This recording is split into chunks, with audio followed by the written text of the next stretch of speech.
Assalamualaikum warahmatullahi wabarakatuh.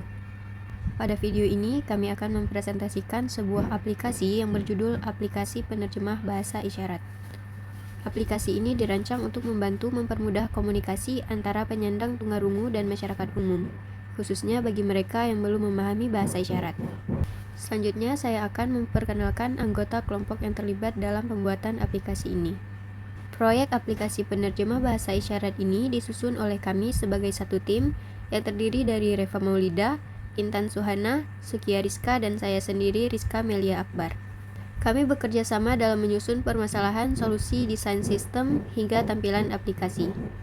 Permasalahan yang kami temukan adalah komunikasi antara penyandang tunarungu dan orang yang tidak menguasai bahasa isyarat masih sulit dilakukan. Tidak semua orang memahami Bisindo atau bahasa isyarat. Selain itu, masih belum banyak aplikasi lokal yang mampu menerjemahkan gerakan tangan secara real time. Berdasarkan permasalahan tersebut, kami merancang solusi sebagai berikut.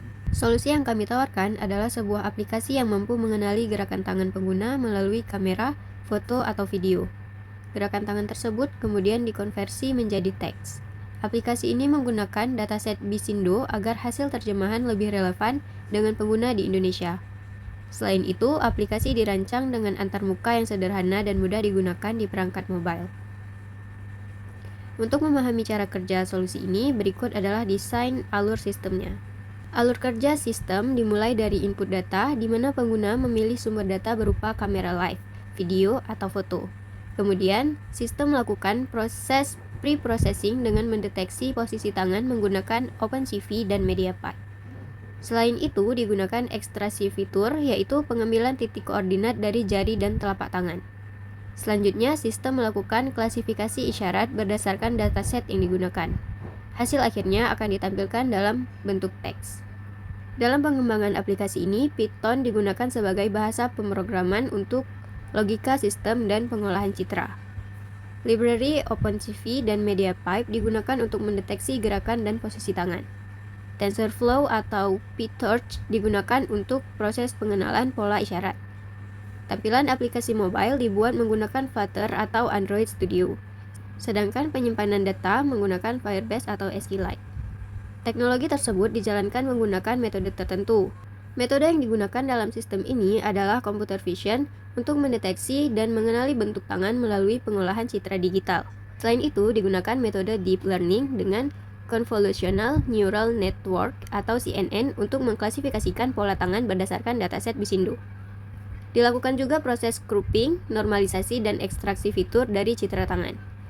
Model kemudian dilatih agar mampu mengenali berbagai gerakan bahasa isyarat dengan akurasi yang baik. Metode ini kemudian disusun ke dalam alur sistem yang lebih terstruktur. Berdasarkan metode yang digunakan, alur sistem dimulai dari input data, dilanjutkan dengan pre-processing, deteksi tangan menggunakan MediaPipe, ekstraksi fitur, dan klasifikasi isyarat. Tahap terakhir adalah menampilkan output berupa teks hasil terjemahan. Ini adalah codingan dan dataset yang digunakan pada aplikasi.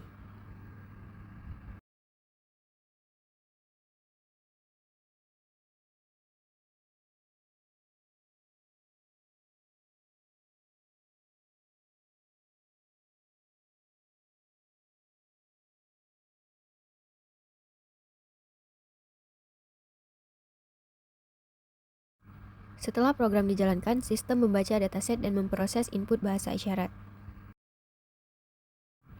Hasilnya dapat dilihat pada aplikasi di mana bahasa isyarat berhasil diterjemahkan menjadi teks. Pada bagian ini, kami menampilkan tampilan dari aplikasi penerjemah bahasa isyarat yang telah kami rancang. Pada halaman utama aplikasi terdapat 3 fitur utama.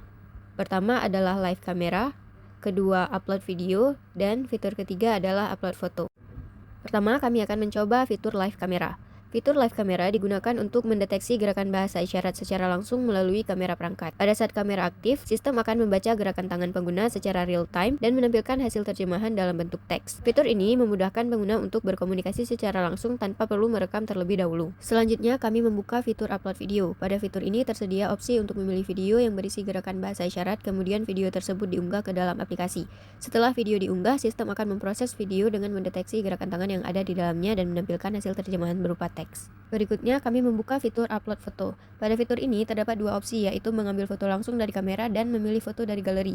Pengguna dapat memilih salah satu opsi tersebut untuk mendeteksi bahasa isyarat yang terdapat pada gambar. Pada bagian pojok kiri aplikasi terdapat ikon garis 3 atau menu navigasi. Menu ini digunakan untuk mengakses fitur-fitur tambahan yang ada di dalam aplikasi. Pada bagian paling atas menu ditampilkan nama dan email pengguna sebagai identitas pemilik akun. Di dalam menu tersebut terdapat beberapa opsi. Opsi pertama adalah hasil deteksi tersimpan. Pada bagian ini kami telah melakukan pengujian dengan mendeteksi foto yang berisi teks "Halo, apa kabar?" dan hasil deteksi tersebut berhasil ditampilkan dan disimpan oleh sistem. Selain itu, kami juga melakukan deteksi pada video dengan hasil terjemahan "Terima kasih" yang juga berhasil tersimpan. Opsi berikutnya adalah riwayat deteksi. Pada bagian ini ditampilkan riwayat penggunaan aplikasi, yaitu hasil deteksi yang berasal dari live kamera dan upload video yang telah digunakan sebelumnya. Fitur ini dimudahkan pengguna untuk melihat kembali hasil deteksi yang pernah dilakukan. Selanjutnya terdapat menu panduan bahasa isyarat. Pada bagian ini tersedia panduan bahasa isyarat berupa huruf dasar seperti A sampai Z, serta panduan untuk kata-kata umum dan beberapa kalimat sederhana. Fitur ini bertujuan untuk membantu pengguna mempelajari bahasa isyarat secara bertahap. Kemudian terdapat menu pengaturan aplikasi. Pada menu ini pengguna dapat mengatur tampilan aplikasi seperti mengaktifkan mode gelap atau kembali ke mode terang.